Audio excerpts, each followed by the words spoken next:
Well, welcome to another episode of Cage Free Theology. I'm Clint Archer. And I'm Will Brannon. What's our question today, Will? Our question for the day is, do aliens fit into our theology? Well, let's boldly go there.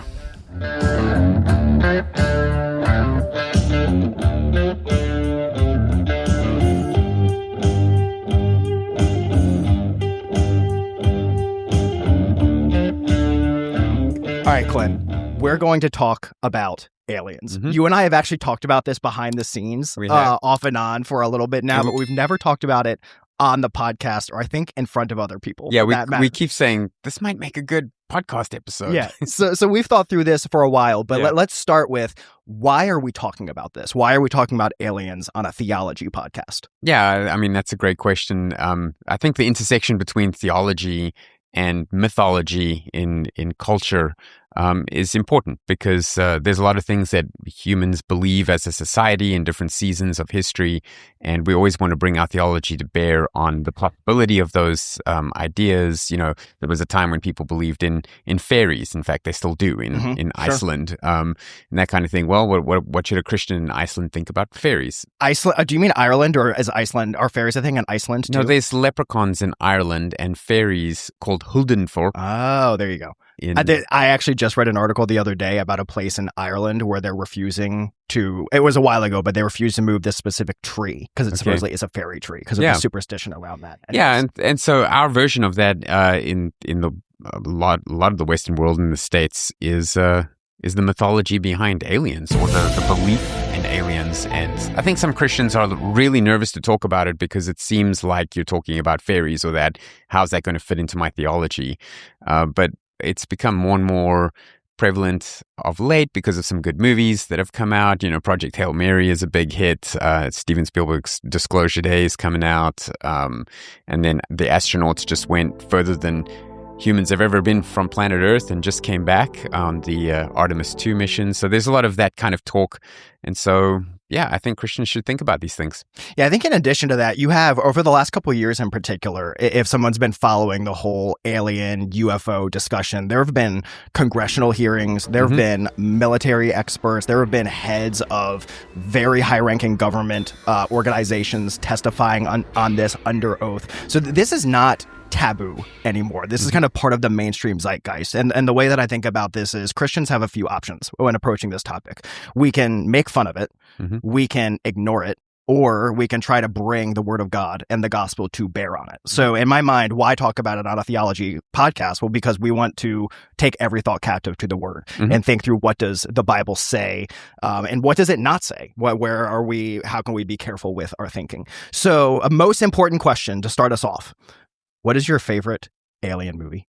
I must say that Project Hail Mary is a really quite good. Good one. Really good. I mean, I love Arrival. I saw that a while ago. I didn't get the full experience because I watched it on an airplane, like on the back of the seat. So it didn't really count. Rewatched it, and I think that's really one of my favorite. A little bit more cerebral, but I liked, of course, Interstellar, E.T. I mean, I love aliens. Signs. I was there on opening night when Signs came out way back when, and man, that was a very entertaining. Have you seen Edge of Tomorrow with Tom Cruise? Yes. Have you ever seen that? I like this, like Groundhog Day meets sci-fi thriller. Right. I really enjoyed that one. Yeah. Okay, let's get to the theology part. So as I thought about how to kind of flow this episode, I think there's two separate conversations that we could have. And I think we want to be clear with what is the main conversation we're focused on.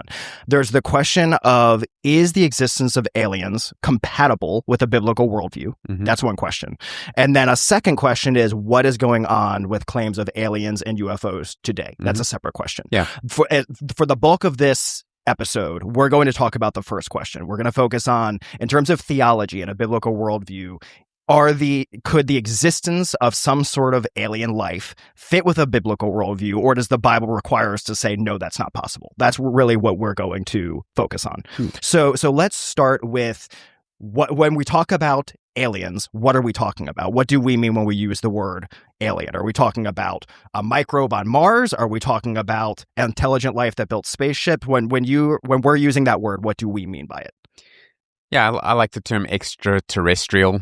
Meaning that it's not from planet Earth. I mean, if you found a bacterium on Mars, that would be an alien, technically. Technically, sure. It would even be extraterrestrial. A living organism not on Earth. Yeah. And then, of course, when you talk about angels and demons as non-human creatures, spiritual creatures that appear in that, they're not really coming from Earth either.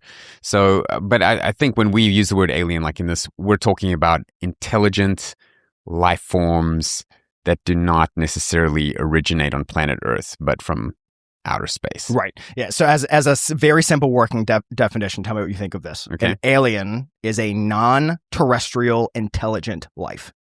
What do you think? Yeah. Sure. And technically speaking, that would include, angels, demons, the sons of God, what we've talked about this a little bit, the divine council, all kinds of beings in the unseen realm. But we're focusing especially on the idea of this advanced life form that has somehow come to Earth. That's really what people talk about when they talk about aliens frequently. Yeah, and maybe just as a footnote for people who want to get real technical about it, because there are some theories that these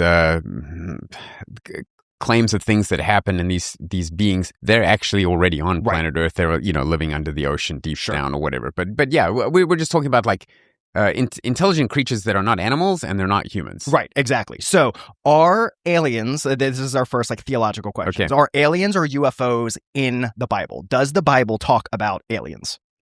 Well, it certainly doesn't use that word except for immigrants. If you're an alien in a strange land. You're an alien. Or you used to be. Now you're a citizen, but you used to be an alien. I'm a legal alien, yeah. Okay, but Ezekiel chapter 1 is the one that kind of pops into my head. It's a vision that Ezekiel has, so we have to start with that. It's not necessarily happening. It's a vision that he has of it happening. But in the description of God on his throne, there are these creatures with God, sort of, I've always assumed they're angelic beings, they're called cherubim. But when it's described, the technology, if that's the word you want to use, this contraption that they're described in is quite interesting. Like in verse 17, it says, whenever they went in any of their four directions without turning as they went. And as for their rims, they were lofty and awesome, and the rims of all four of them were full of eyes all around. And when the living creatures went, the wheels went beside them. And when the living creatures rose from the earth, the wheels rose also. And wherever the Spirit was about to go, they would go in that direction where the Spirit was about to go. And the wheels rose alongside them, and the Spirit of the living creatures was in the wheels. Whenever those went, these went. And whenever those stood still, these stood still. And whenever they rose from the earth, the wheels rose close behind them, beside them, for the Spirit of the living creatures was in the wheels. And then it goes on to explain like how the direction moves. It seems to move directly east or west, north or south, not turning around like a car or whatever. So it's just a very strange description of something that has wheels and rims and eyes all around. You can imagine Ezekiel never having seen electricity to see something with lights going all the way around, like UFOs are sometimes depicted in art, and like spotlights or whatever, and they move in a choppy way that the animals don't move, for example. And I mean, I don't know, you could look at that and say, if there were alien creatures in some sort of craft, this is kind of what that description would sound like for a person who's never seen any other technology besides, chariots. Yeah, sometimes people also mention Ezekiel 1 verse 7, and their legs were straight and their feet were like a calf's hoof, and they sparkled with the gleam of burnished bronze. So you have this idea of like gleaming. Sometimes metallic. People focus on that with like a metallic look, burnished bronze. But whenever we read the Bible, we want to think about it in context to its original audience. So he talks about cherubim. They're mentioned again in Ezekiel chapter 10. Biblically, what are cherubim, or what do they do? Cherubim are what we call angelic beings, spiritual beings. That guard the throne of God. Yeah. You see them mentioned in Isaiah chapter 6 with wings. There's two different descriptions. Sometimes they have 6 wings. Sometimes they have 4 wings. They have different faces. eyes all around, those types of things. Yeah, but they're powerful angelic beings that can speak. They say, "Holy, holy, holy." Yeah, and they're throne guardians. So Ezekiel 1 verse 26 makes this clear. So Ezekiel 1:26, now above the expanse that was over their heads, there was something in the likeness of a throne, like sapphire stone in appearance. And upon the likeness of the throne, high up was the likeness of one with the appearance of a man. And that's very similar to Daniel's description of God's throne. And Daniel 7 verse 9, he talks about the Ancient of Days on his throne. And it says that there are these wheels that were like a burning fire. So the cherubim here, sometimes people read this and say like, oh, is this is some sort of like moving wheel-like technology? The main point here is that this is a representation or a vision, whatever word you want to use, of God's throne, that God reigns on his throne and these throne guardians are around the throne. Right. Right. So sometimes people read that this some sort of UFO, and the way that we use the word today.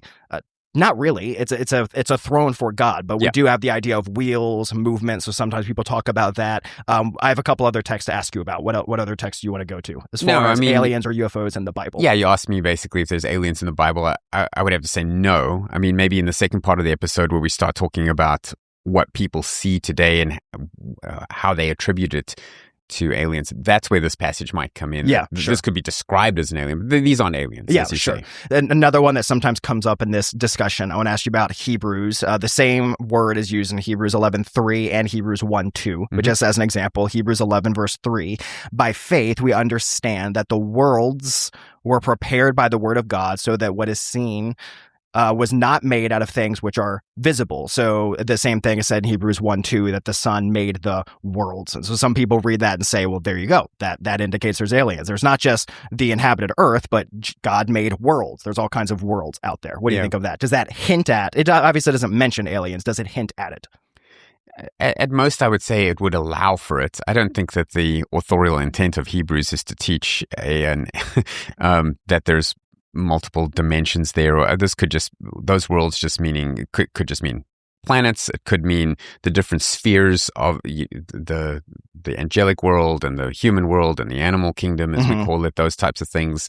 It's very unclear that what he's talking about there. But certainly if there were other worlds, as in civilizations with intelligent beings, that verse wouldn't contradict that. It would allow for it. Okay, fair enough. I just don't think it's teaching that. One other one, this one comes up related to the idea of like craft in the sky or UFOs, whatever term you want to use. 2 Kings 2 verse 11. I want to ask you about this verse. It says, the chariots of fire. And it says, they were going along and talking. Behold, there appeared a chariot of fire and horses of fire, and it separated the two of them. And Elijah went up by a whirlwind to heaven. So, chariot of fire. What is going on here? Go. Okay. Well, I mean, he's kind of being sucked up in a whirlwind or tractor beam, and into a chariot, which could be a wooden or metal transport system. To the description there, to the narrator, but of fire. So, light. Yeah, I could see why a person could say that. Well, if an alien craft came and scooped up Elijah and beamed him up and scooped him up and took him out of Elisha's sight, Elisha would be describing it in a way that today he might say, yeah, this UFO came and abducted Elijah. Yeah. This was kind of interesting in that sense, because if what you mean by a UFO is a craft piloted by something from, some random planet, then is that what this is? No. But I do think there's something to be said for a chariot of fire that comes down. Now, technically, it doesn't say. Sky. Yeah, it doesn't say that the chariot is what he gets into. It says that this whirlwind takes him up. But the point is they're connected. This is one event. And I would imagine if we could see this, it would be like, that's an unidentified thing that flies. I don't know what that is. Yeah. It's a chariot of fire flying him into the heavens. It's a UAP with a tractor beam. Yes. That just abducted a prophet. So this is a little bit of a tangent, but I'm curious your thought on this. Chariot of fire. Yeah. Doesn't a chariot imply, is this technology in the unseen realm? Like chariots have wheels, there's horses attached to it. Does this indicate transportation, in a sense, in what we would think of as the unseen realm? Yeah, I would say so. I think that the contraption in Ezekiel 1 that has the rims and the eyes all around, that has wheels and moves, that's another example of the word we would use is technology. So in other words, we also see the angels have swords. Yes. Yeah. They ride horses in the book of Revelation. I know some of our listeners who take a less literal hermeneutic and see everything a little bit more spiritualized, and that are probably rolling their eyes. But I don't. Yeah, I think that angels have swords. I think they ride horses. Are there horses in heaven? Yeah, that's what the angels ride. I got no problem with any of that. But obviously, I don't think that they're the same as what we think of. When we think of like a UFO. Is that what you mean? When you say what we think No, of? I mean, or do you mean like horses? Like the horses and the swords and these craft that these angels are in. I mean, I don't think it's made out of aluminum, and horsehair. It's a spiritual being that a human would look at and say, that looks like a horse. It's a steed. Sure. Right. Yeah, I think an interesting point here that we can easily miss, and I'm not talking about the conversation about UFOs, just when we're reading our Bible. This world we're talking about, it is unseen, but that doesn't mean it's not real. Right. That these descriptions are tangible. So we've done episodes on this before, but the sons of God lust after women. You have cherubim that guard the Garden of Eden. You already mentioned swords. You have Jacob wrestles with this angel. So these descriptions are all tangible, physical. There's something to it. It's not just ethereal, misty things, right? So that might come up later when we get into what could be going on with the UFO phenomena today. But for now, let's stay on the idea of, is this compatible or incompatible with the Bible? So I want to give you some arguments for and some arguments against aliens theologically and get your thought. I'm going to start with one argument for that I've heard some Christians use, or certainly non-believers, but I've heard some Christians use this line of thinking as well. If life exists here, life must exist other places, because the universe is so fast, and given enough time, life will somehow happen on a planet. So if Earth has life, then other planets must have life as well. What do you think of that? Do you think that's a convincing argument? Is that a biblical way of thinking? No, that's a very spurious argument for two reasons. One, it's often based on an evolutionary premise that if life evolved here, then all we have to do is find another planet that's as far away from its sun as ours is, that has water and blah, blah, blah. And then, if there's carbon-based life forms there, they would also evolve into intelligent beings over millions of years. That's not a Christian perspective at all. The other problem with that is, and I've heard this a lot, even among Christians that say, just look at how many stars there are. And there's more stars in the sky than there are grains of sand on the seashore. Surely there must be something else. Otherwise, we're just this pale blue dots, Carl Sagan's famous picture of the pale blue dot. And there must be more out there. And I just think that's misunderstanding how powerful God is. Sure. I don't think it rules out that there could be other life there, but our God is that powerful that if he just wants the sky to look pretty and says, let there be light, let there be some stars and moon, and, make it pretty for the humans to look at, just to see my glory, the entire universe can come into being in that split second, just because that's how powerful he is. Right. Just as a backdrop. Right. If he wanted to. Yeah. So I just don't find that convincing that because there's a lot of space out there must be other creatures. Yeah, I think the assumption behind that argument is very much, if you start with an evolutionary paradigm, well, we're not special. Life isn't special. So if life evolved here, of course it evolved somewhere else. And that seems to downplay the significance of what God does in Genesis 1 and 2. Life does not just happen. Life is created by God.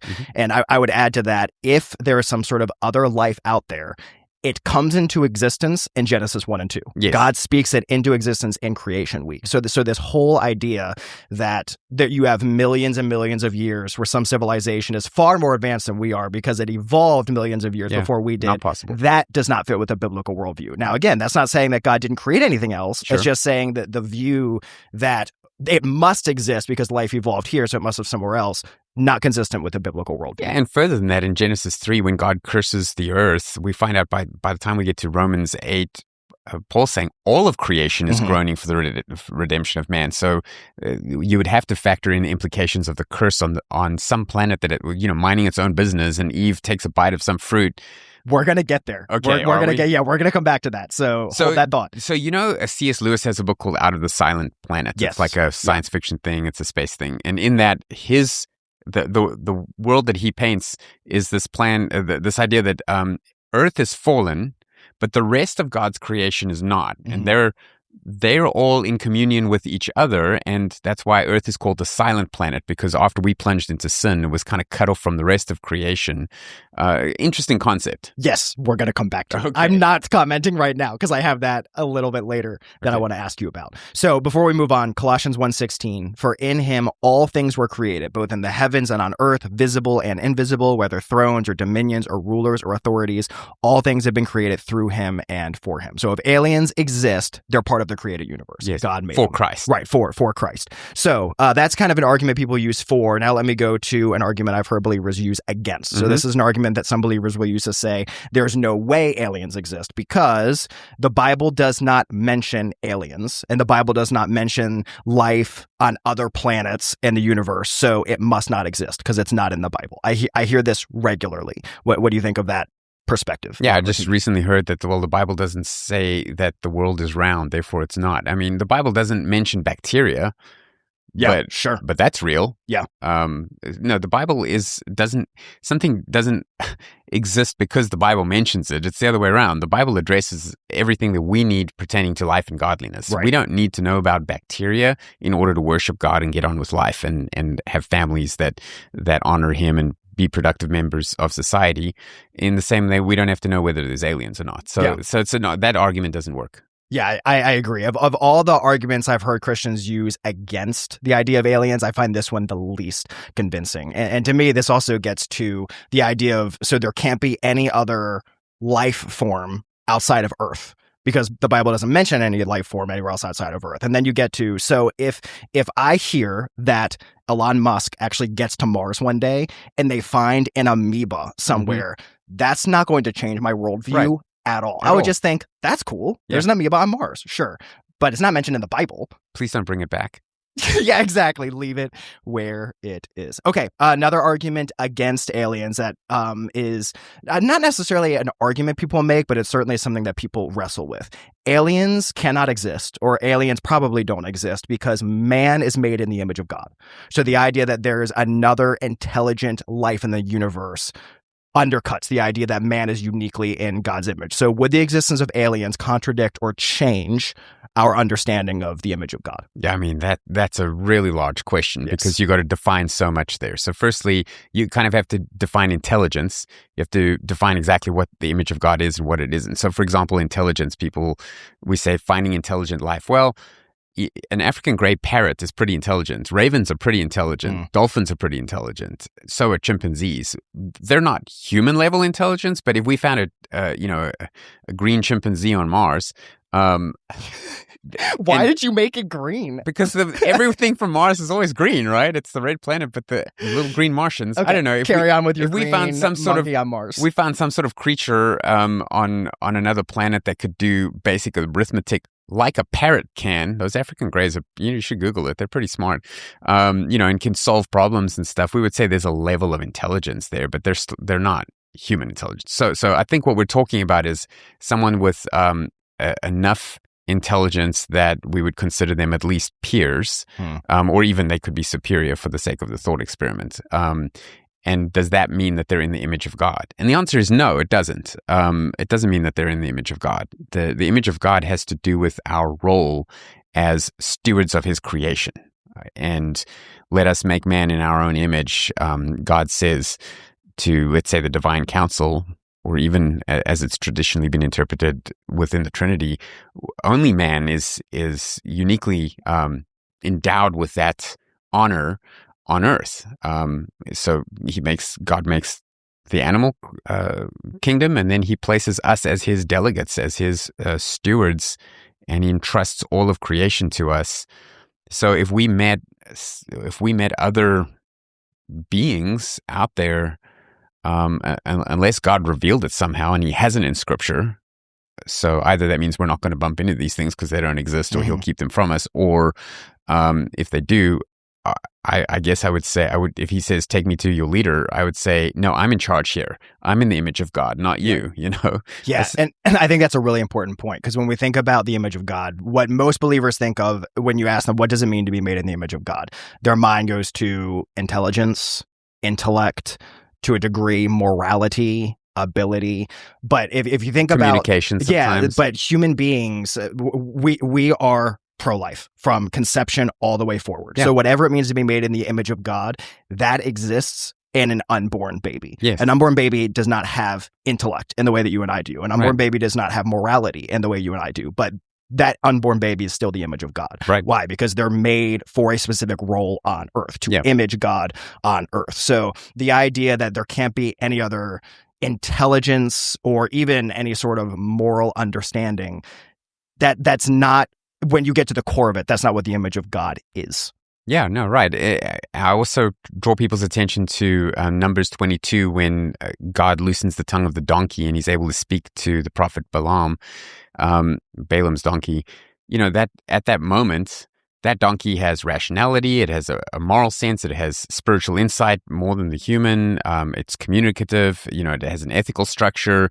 It's still not in the image of God. Right. So just having those things, our abilities, all of those abilities, that's not what gives us the image of God. God gives us the image of God, and then he gives us those abilities so that we can do a good job with being the image in our role. And the discussions, if you get outside of kind of the idea of a Christian understanding of image of God into this kind of evolutionary understanding, we're just developed apes, there's nothing unique about us.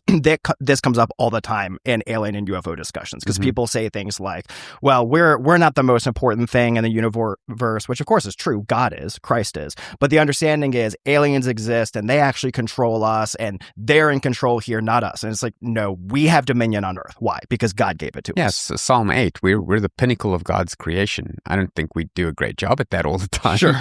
But in theory, that's our role. Sure. Yeah. Okay. So we've talked about that one. Now let's shift to what you were hinting at before with C.S. Lewis. So this is another thing that comes up. Would the existence of aliens imply that Jesus would have had to die for them? If aliens exist, does his death on the cross mean anything? This is kind of hypothetical, but I do think there are some biblical principles we can apply there. So go back to C.S. Lewis, the fall. Would the fall affect aliens? Did Jesus die for aliens if they exist?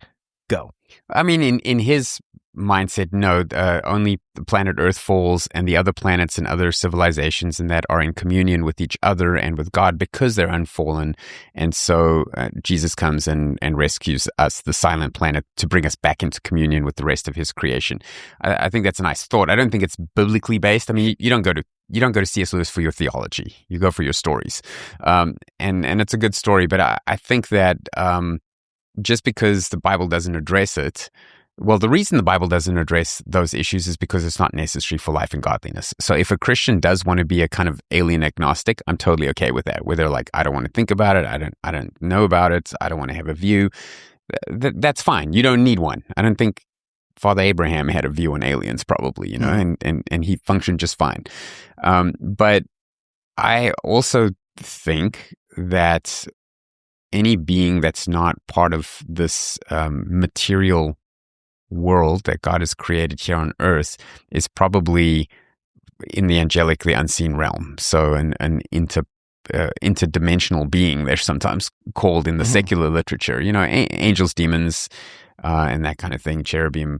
So no, I think if Jesus if he died for us because we're the fallen race, I would put my concept of aliens in the same category as my concept of animals. The animals are groaning for the redemption of all of creation, just like Romans 8 tells us that everything's groaning. But until who's redeemed? Until the until we are redeemed. You know, his sons are redeemed. And so once our glorification happens, then the universe can be set right. So I would think just like a squid in the ocean was minding its own business when Eve took a bite of the fruit and God pronounced the earth. Well, now that squid's going to have a harder life because of something that the humans did, and it's going to be part of the groaning. I think that would apply to any animal life, alien life, anywhere in the universe. Yeah, I agree. And it's when Paul talks about creation, then let's just say hypothetically, I'm not saying I think they do, but let's say hypothetically aliens exist. Are they part of creation?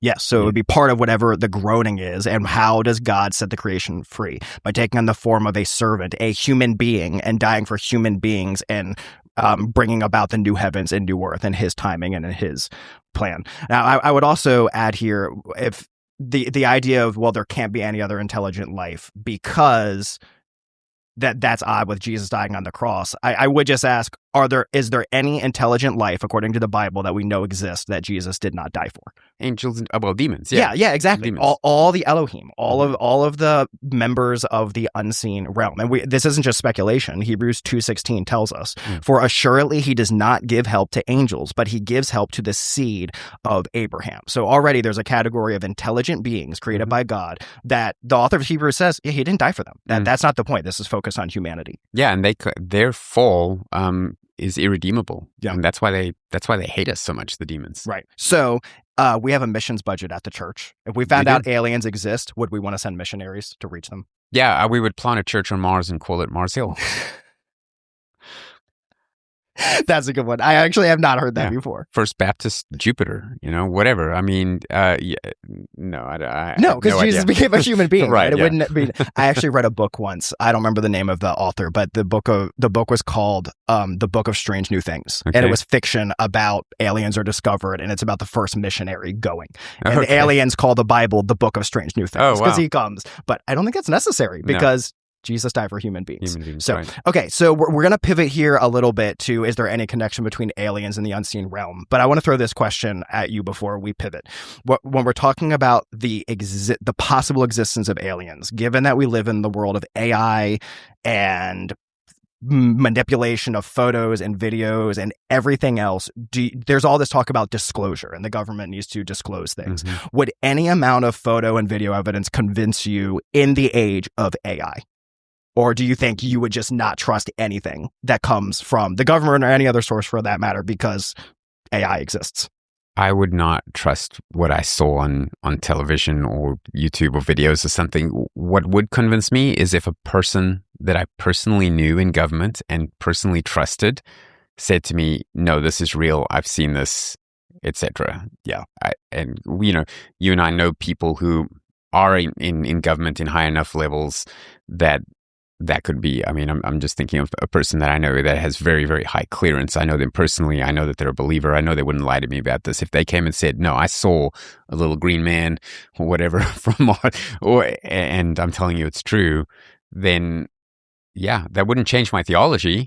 It would be an exciting exercise to write papers on trying to fit it in neatly. But if they just announced, we're just releasing, like the Epstein files or the JFK files, we're also releasing the alien files. It's like, I don't necessarily believe much of that stuff. Did you see what happened with Obama and then Trump? Did you see this when this unfolded? He said something about aliens. Yeah, Obama is in an interview and he's asked about aliens and he says, "Oh, aliens exist." And then he says, "Well, they're not at Area 51, but they exist." And then later he releases the statement that's saying, "Well, I don't know anything. I just think that they probably do." And then Trump is asked about it, and Trump basically says he shouldn't be talking about that because that's classified.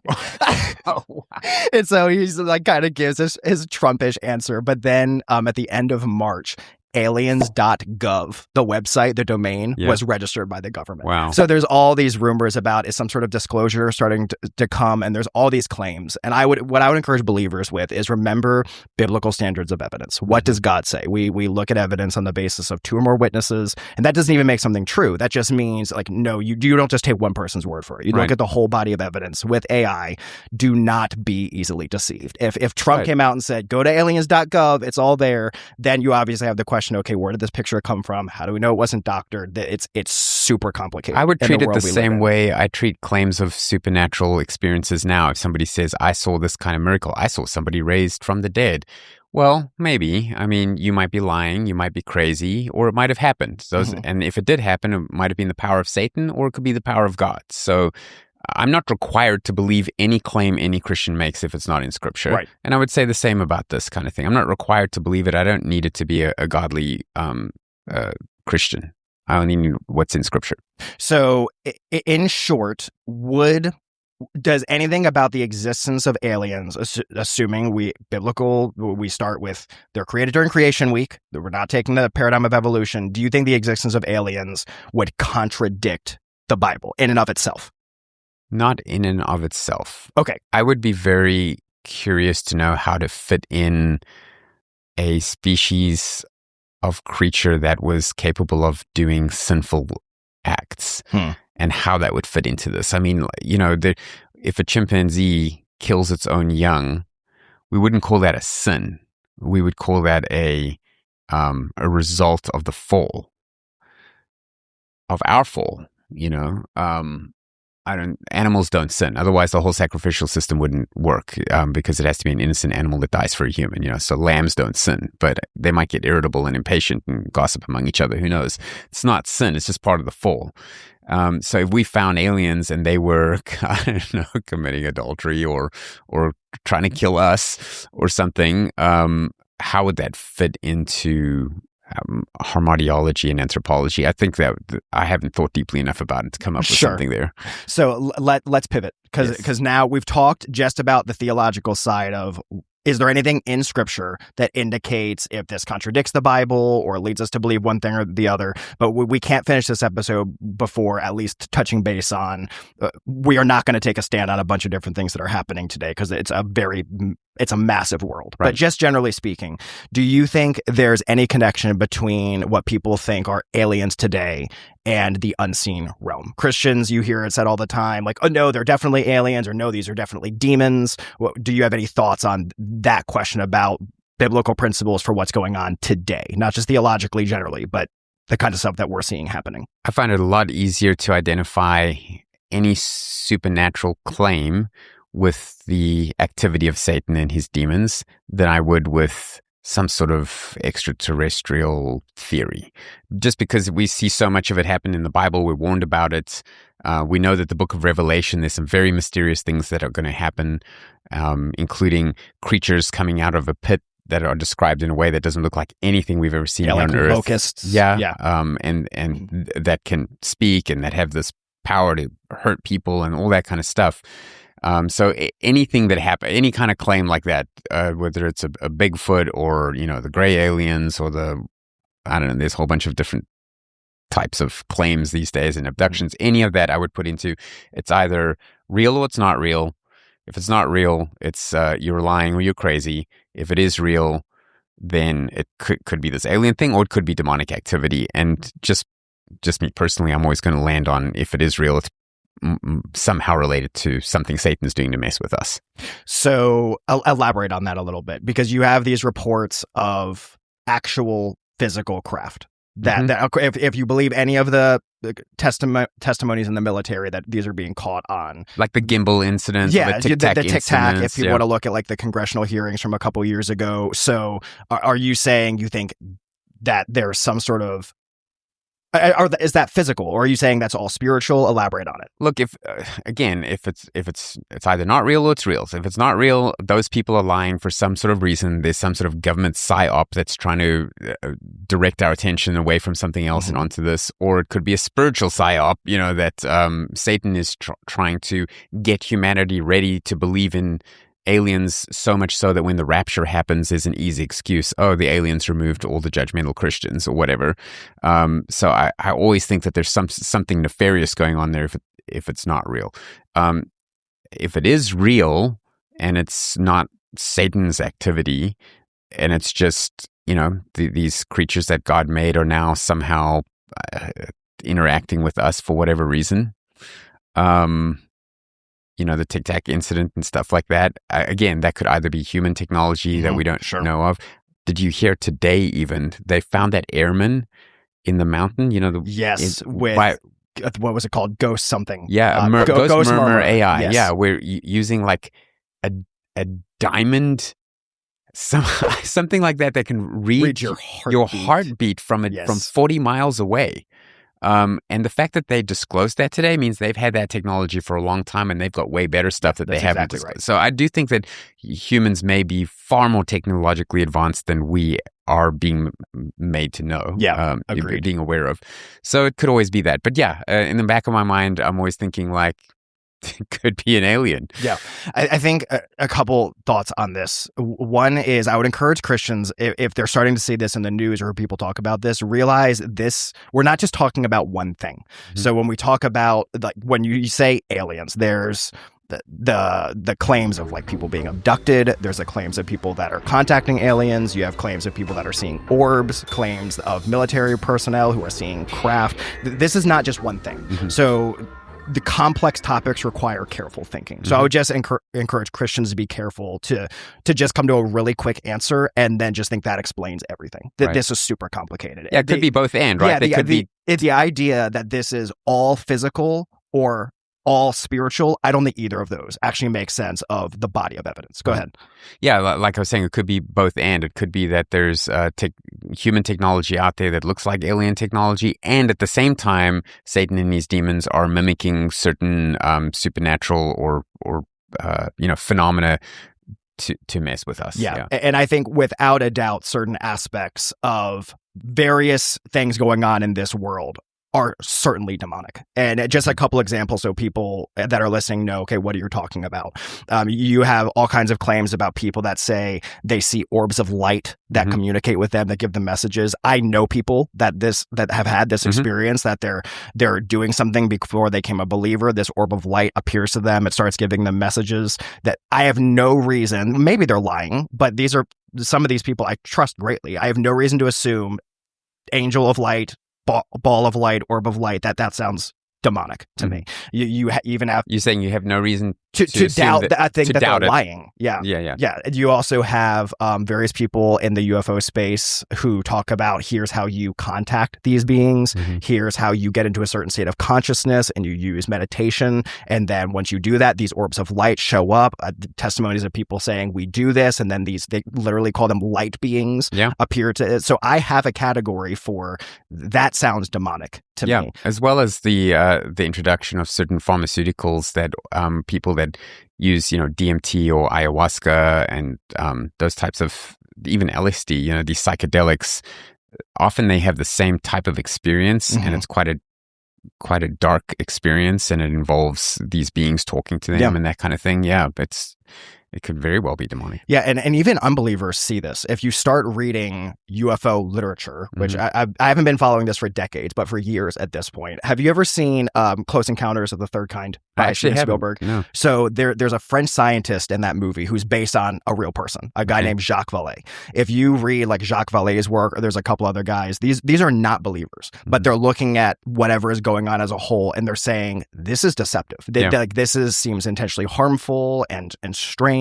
So there's a lot of layers to it that I don't want to just blanketly say everything is demons, but there are certainly demonic things going on in this world, in this realm.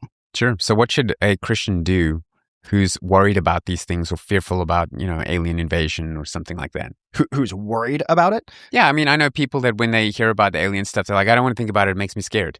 Yeah, I would say take every thought captive to the word of Christ. So if you think about Ephesians 6, verse 11, we've talked about this before, put on the full armor of God that you may be able to resist Satan and his schemes. So there is nothing that exists in heaven or on earth that's outside of God's sovereignty, that's outside of God's rule, or that God will not use for his glory. I would also say take every thought captive in the sense of don't be easily deceived. If there is any sort of person in the government or military professional or being claiming to be an alien, whatever it is, that shows up and gives messages or claims that contradict the word of God or that downplay the word of God and who Jesus is, you immediately know that cannot be trusted. That's against the word. So I wouldn't be fearful of it. I would view it as this is all under the sovereignty and control of a good and faithful God. Yeah, you know what I tell people who are afraid of an alien invasion coming and destroying all of Earth? I said, go read the book of Revelation. It's way worse in reality. But at least we know it's true. Is that comforting to them? Well, I believe in a rapture, so we won't be here. Yeah, that could play in. Yeah, aliens took them. Yeah, I know that there's a person I'm very close to who that's their legitimate belief that humans were seeded here by aliens, and that one day they will come and track the beam, take out the people that aren't fitting in with the rest of society.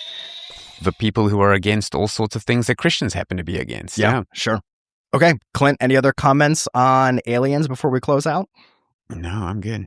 Okay, that does it for this episode of Cage Free Theology.